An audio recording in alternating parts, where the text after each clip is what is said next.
Yeah. This ain't no Meltzer recap. This that boots hit the mat, mic drop, headlock, slap type shit. Fuck the IWC. Fuck the IWC. Fuck the IWC. This is CWC. Yo, Notorious D, I ain't here to debate y'all body slam takes. Then I mock the creators, your fave podcast sound like they scared of a promo. I talk facts in your face like a stiff-ass cholo. No respect for the dogs who hide behind melts. They sucking stars off like it boosts they belts. While I'm cooking these takes with a mic and a match. Got the casual fam saying, talk that trash. I don't do fantasy cards or Reddit wars. I spit pipe bombs like I kicked in the doors. Y'all cuddling AEW, begging for hugs. I'm calling out marks like I'm seen on Thug. We the reason that the crowd stay lit while they beg for a work rate. We strive for the shit.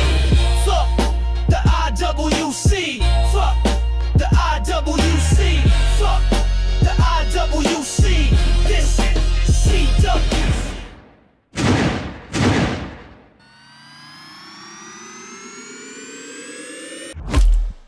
What is up, CWC? We are in here tonight. It is Baddie Brawl Wednesday, May 14th, 2025.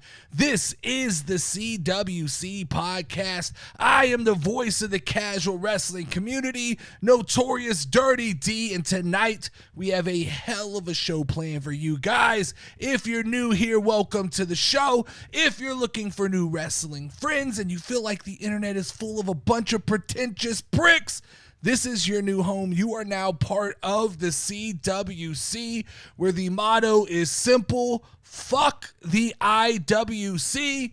It is Baddie Brawl Wednesday, where we crown the new baddies of the week. This episode of the CWC podcast is brought to you by the Casual Wrestling Merch Store. Get your very own Fuck the IWC hoodies or t-shirts right now. Let's jump into it. Before we get to the baddie stuff, let's touch on a couple rumors I've seen floating around today. Starting with Jonathan Coachman says The Rock and John Cena will cross paths before the end of the summer. Now, take this with a grain of salt. This came from a rumor website, but I thought it was worth taking this and creating a topic of conversation to the simple question: do we need The Rock? Does WWE need The Rock to get back involved in this John Cena storyline? We came out of WrestleMania with this ultimate sigh of disappointment where we all just kind of ripped through John Cena. We all kind of ripped through WWE. We all kind of ripped through The Rock and took our shots. And we vented a lot of frustration in the last couple of weeks when it comes to Dwayne The Rock Johnson and his involvement with WWE, more importantly with storylines on TV. And the question becomes simply, do we want to get back into this toxic relationship with Dwayne? Is there anybody right now really asking for Dwayne to reinsert himself back into this storyline? Because from what I felt, the vibes I felt coming out of Backlash were, we made it. We survived. We kept from drowning with John Cena. John Cena has pulled it all together. He's re-engaged the fan base. He's got the train back on the tracks. The story makes sense again. And he's patched all the holes that The Rock left by no-showing WrestleMania. It's a little bit disturbing to me. Even if it's just a rumor, it's a little bit disturbing to me that this could even be floated around inside the WWE offices, that there are conversations that before the end of the summer, we need to re-engage The Rock with John Cena. And it worries me because, look, if Dwayne came back and he's all in and it makes sense for the story, I'm all for it. My problem is this really starts to feel like one of those situations where Dwayne no-showed WrestleMania to try to prove a point. And then John Cena put the company on his back, or more importantly, the story on his back, and he carried it to and through Backlash. It has once again built some legs, once again become successful. We had Randy Orton, John Cena. Now it looks like we're going to do R-Truth, John Cena.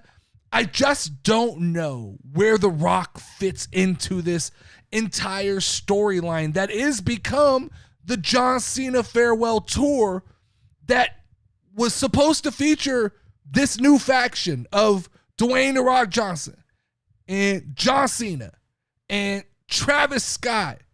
And seemingly in the moment where we needed and wanted that, The Rock let us down. So now I just wonder, do we want back in to this toxic relationship with The Rock? Are we going to just open the door back up with open arms and let Dwayne back in? Let him back on television. Let him promote whatever movie. Let him promote whatever drink, whatever skincare product that Dwayne's throwing around.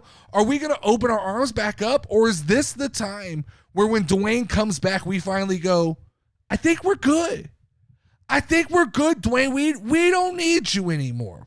I think we've grown past this toxic relationship with you. I don't think that we need you to feel good about this John Cena story. John Cena's got this under control. Now, there are elements of this that actually make sense to me. I've seen other reports thrown around about Travis Scott and John Cena doing a tag team match at some point in this John Cena farewell tour. And it's interested me to see the kind of visceral reaction that has come from these rumors and these reports. And I don't fully understand. I asked this question in the Discord, and I'll ask it to the YouTube community and to the Spotify community here. What is the problem? What is the hate? What is the demonizing of Travis Scott? Why does he not get the same kind of welcome that Bad Bunny gets? And I get, like, Bad Bunny has put himself through training. He's proved himself. But at one point, Bad Bunny was an unproven commodity. But we've read over and over again that Travis Scott is training with Booker T. And if that turns out to be true, what is this visceral reaction we have to a match with John Cena and Travis Scott tag teaming together? We know he's not going to be thrown in to a high-level wrestling match. He will be there to hit a couple different spots. But I don't understand. On one hand, we're all pissed off that The Rock didn't show up and that this faction doesn't make sense. On the other hand, we're pissed off because Travis Scott got 5 minutes of glory at WrestleMania. Now, when they try to expand on that story and Travis Scott's presence, the internet does what the internet does, and seemingly the IWC is upset by this growing report that Travis Scott may wrestle alongside of John Cena at some point. And I just don't fully understand why you would be upset about that. Like, I've told you guys numerous times, this John Cena thing is meant to be one-off special occasion fun matches. You're not going to see John Cena in multiple matches with the same person. We've done the Randy Orton thing. Scratch it off the list. We're about to do the R-Truth thing. Scratch it off the list. There's rumors that we're building towards the CM Punk thing. Newsflash, guys, he's going to beat CM Punk and he's going to scratch him off the list.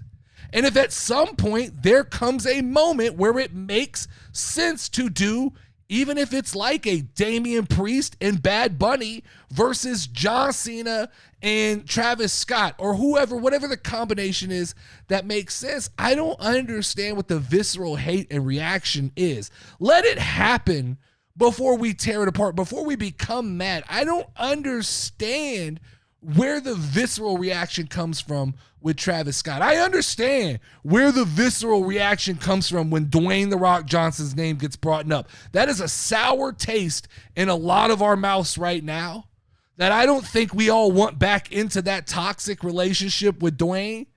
But with Travis Scott, let's take a wait and see approach here, and let's see what the story calls for as we move forward. The second thing I saw tonight that I was going to touch on pretty quickly was Tony Khan changed a AEW theme song mid-match because of the IWC reaction to the theme song before the match. So this, I don't know who this was. I got kind of the last minute recap of this, but apparently someone came out to one theme song. The crowd did not like it. The internet reacted to it. People were tweeting at Tony Khan, bro, change the music. Go back to the old theme song. And Tony Khan responded mid-match, already done, already on it. I've already changed it. To me, this is the part of Tony Khan that I actually like. It is the autistic Tony Khan that has a little bit of humility and doesn't really have the training to just like let the IWC be IWC. He's literally out here fucking panicking and going, change the song, change it back. The internet doesn't like it. This is a stark difference from the stance that WWE has taken in the last couple of weeks, which is the same thing as the casual wrestling community. Fuck the IWC. Tony Khan is on the complete opposite end of that spectrum, and he's going, if they don't like something, why wait till next week? Let's make the change halfway through the match. That's absolutely insane to me.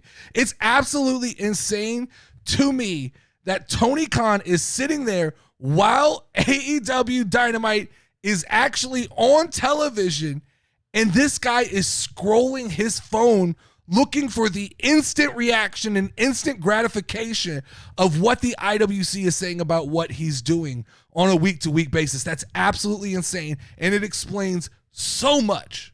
It explains so much about the way the AEW company is managed on a day-to-day basis. Last little story here before we get to the baddie explanation is Rhea Ripley has clapped back at seemingly the men's portion of the IWC, quote, tweeting here, women's wrestling fan, quote, women deserve better. Same breath. She's sleeping with her boss. That's why she's where she is. She should retire. She doesn't deserve it. She's handed everything and never worked for anything. I hope she gets injured.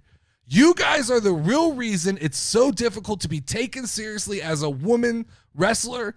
If you put as much effort into your own miserable lives as you put into degrading successful women, then maybe you would accomplish something yourself. Shout out Rhea Ripley. You had enough. You fucking let it go. I got nothing wrong with finally reaching your breaking point and just popping off and letting it go. I don't experience this side of the internet. That's what I think is very interesting as a casual fan. And this once again plays in to this idea that people say, Dirty D, you're not casual. I am casual. I will not fucking touch X or Blue Sky. Those are where those are IWC cesspools. So when I get told or I get shown stuff like this, I almost have a hard time believing that this exists because this doesn't come into my world. This doesn't hit my radar. I sometimes question when Becky Lynch says it or when Rhea Ripley says it, and I'm not questioning them. I'm just saying it doesn't exist in my world. I'm not around fans who talk like this. Even the IWC that I interact with on a daily basis are typically far more respectful than the fucking scum of Twitter and Blue Sky. That is the worst of the worst of the worst people that exist within the wrestling world. I've never heard someone say that Rhea Ripley is sleeping with her boss. If that's being tossed around on X, what kind of fucking idiots are you guys, right?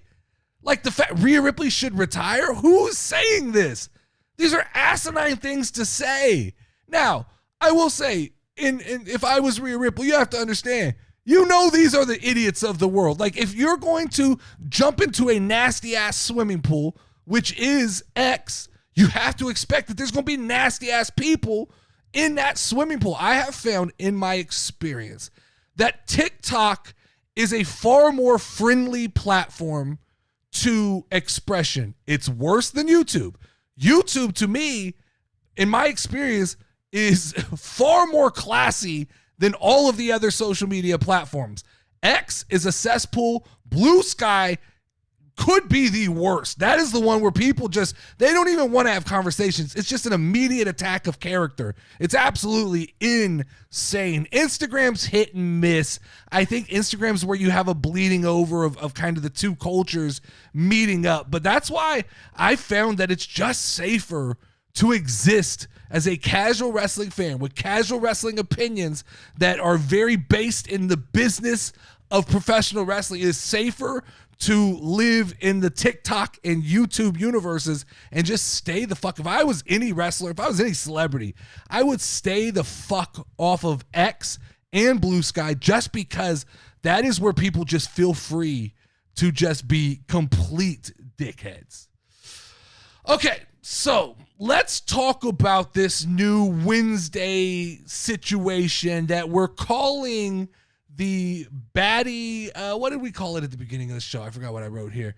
The Baddie Brawl Wednesdays. And what this is on the CWC channel, last year we had the Wavy D Baddie of the Week. When we were doing live post shows, we would vote on who was the Baddie of the Week. And I always thought that it was a very engaging segment that got everybody talking, kind of brought everybody together. We could all agree on this one thing, and we had fun and we'd argue, but it became fun. But I always thought there was something more there that we could expand upon it and make it a fun little kind of systematic thing we did on a week-to-week basis. So this last week, I sat down and tried to figure out how we could turn Baddie of the Week into a reoccurring Wednesday segment, and I came up with a 3-title system for the CWC. We are going to have 3 titles. These titles can be carried over from week to week, just like a wrestling title.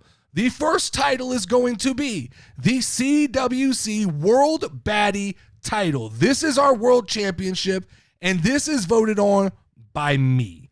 The Notorious Dirty D has full discretion to book and choose who is the CWC World Baddie champion. Now, that does not mean that will not be challenged. That does not mean that will not be criticized. That does not mean that you guys cannot put pressure on me to make decisions, but ultimately the world champion is at my discretion. Now, the second title we're introducing is the CWC Discord Baddie title. And this is the title that will be voted on 100% inside the casual wrestling Discord. No influence from me. I will not try to interfere in this vote. If nobody proposes the vote on a weekly basis, I may throw out a list of names and say, hey guys, I need you to vote on a new champion this week, or I need you to vote on a new number 1 contender this week, but I will not attempt to influence this title whatsoever. I will just remind you guys that in the Discord, you need to come up with a champion and then on a weekly basis, a number 1 contender to challenge that champion on a weekly basis. The third title we will be introducing is the CWC Instagram Baddie title, and this will consist of the 4 biggest or best photos from WWE.com. Now, these are not just based on looks. I'll get to the parameters in a minute. Before everybody screams sexism and sexist, this is not just based on the looks of the wrestler. So this will consist of the 4 best photos from WWE.com. They do a thing right now on their, as long as they're doing this, we'll use this. They do the top 25 Instagram photos of the week. I will pull 4 of those photos at my discretion, and then I will post them in this video, and the voting for that will be done in the comment section on YouTube. So we have the CWC World Baddie title, that's my discretion. We have the CWC Discord Baddie title, which will be in the Discord. Then we have the CWC Instagram Baddie title, which will be voted on in the description or the comments of the Wednesday video of that week. So the CWC World Baddie title. The first one's going to be decided in an elimination style bracket next week. And to be eligible to win that title, you must be an active participant on the roster on Raw, SmackDown, or NXT. I'm not including AEW. The Discord title can include whatever it wants. But as of right now, that would mean the odds-on favorite, Bianca Belair, is injured, so she's ineligible to be the inaugural champion of the Baddies division starting next week. And so here's what I want to do. The award is not just going to be based on looks as it was in the past. The award is going to have kind of a 5-tier system that we use to implement who we are voting for. Now, you can put any weight on any one of these parameters that you want. You can weight them how you like, but I would ask that you use these 5. Number 1, the vibe check. Do they give off major main character energy? Whether that's confidence, whether that's charisma, whether it's chaos, just they should radiate baddie, right? Just baddie. Number 2, it's their photo game, right? Is the photo creative? Is it bold? Is it scroll stopping? We're talking like, is it got cool lighting? Is it a cool pose? A nice fit? A good caption? The whole package. It can encompass so much more than just the person that's in the photo. Number 3, style and presentation. This is going to be more on the drip side. I know that kind of bled into number 2, but number 3 will be more the drip, right? Does it bring something fresh? Does it bring something iconic? Did this person make bold choices? Number 4, personality. Is this person likable? Is this person unapologetic? Is this person mysterious? Could you defend this person based on their personality? Is there something about this person that you like? And then number 5, it's going to be momentum. And that's going to be based on what they're doing on television. I want that to weigh into what's going on. So somebody like a Julia, like a Stephanie Vaquer, like a Roxanne Perez, they're on a roll right now.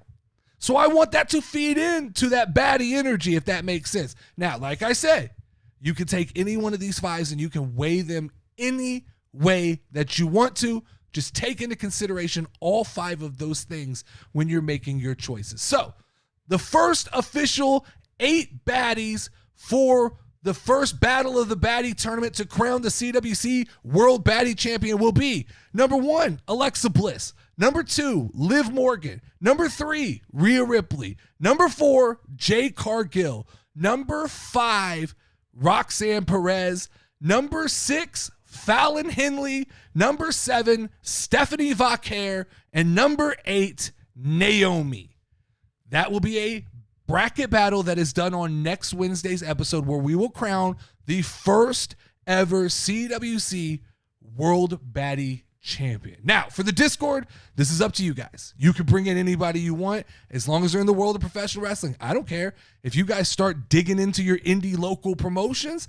I don't care if you guys are digging into the TNA, to the AEW, to the New Japan Pro Wrestling. It is up to the Discord to decide what they want to do. I will remind you guys a few times the week that you got to kind of get it together, start bringing it together. If you guys want to just post your pictures in the Discord and go at it and have a conversation, and then, you know, quickly vote on who the number 1 contender is. But this week, you guys will be crowning your first champion.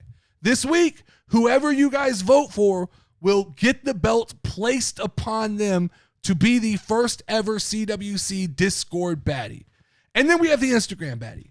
And this week's Instagram baddie is going to be from this set of pictures that I'm going to put up right now. And it's going to consist of Io Sky, Tiffany Stratton, Scarlett, and Michin. In the comment section of this video, use the proper emoji that is under the picture to place your vote for the first ever Instagram baddie of the CWC. Now, the last thing I want to touch on before we kind of shut this down here is the Hall of Fame situation. Because we ran into a situation last time we did Baddie of the Week where someone named Bianca Belair won a lot of the Baddie of the Week awards. And it's not fun when the same person is winning over and over and over again. So if any baddie holds a title for 3 consecutive months, any of the titles for 3 consecutive months, they will immediately qualify for a Hall of Fame vote, which will take place in the Discord. And if the vote passes, it's going to just be yes or no. Do we think they're ready for the Hall of Fame? That person will enter into the Casual Wrestling Baddie Hall of Fame. They will become immortalized in the Discord, and they will then be disqualified from future Baddie title matches. They will not be able to win any titles for the remainder of that calendar year. So it's got to, we don't want to run through them so fast that I guess 3 months will be tough. You can only get about 3 baddies in the Hall of Fame. But the Baddie Hall of Fame is just there to protect that we don't have. This is not going to be a Roman Reigns situation. Now, if they go 3 months and we vote no on the Hall of Fame, then they can continue that title reign. That's how that works. But that's pretty much all I have for today. I know it's a very different type of show, but I just want to kind of set the table, give this thing some thought, kind of throw this out there. If you guys have some ideas to expand upon this or things we could tweak, I'm open to listening. But for right now, this is what it is. And I'm interested to see how you guys take to this, how you respond to this, how the people who have no fucking clue what we're doing, how they respond to this. But Wednesday, typically for me, is a very slow news day. I thought this is a great way to break the week up. It brings back the community aspect. Oh, and then by the way, every last Wednesday of the month is going to be a premium live event where one of the other baddies can challenge for the world championship. We'll explain more about that when we kind of get to that part. But that's it for today. Make sure to like and subscribe. Leave a comment. Let your friends know about the show, about the channel. I will be back tomorrow for Level Up Thursday. Lauren will be with me, and we will talk. We'll kind of recap the week. We'll go over some baddie stuff, see what's going on there. We'll talk about some of the stories we hit on earlier this week. We'll see if there's any big news that's broken. We'll talk about that. Then we'll wrap up the week with Funeral Friday, where we go over the worst takes from the IWC. As always, guys, I am the Notorious Dirty D. We can ring the final bell. Notorious. Big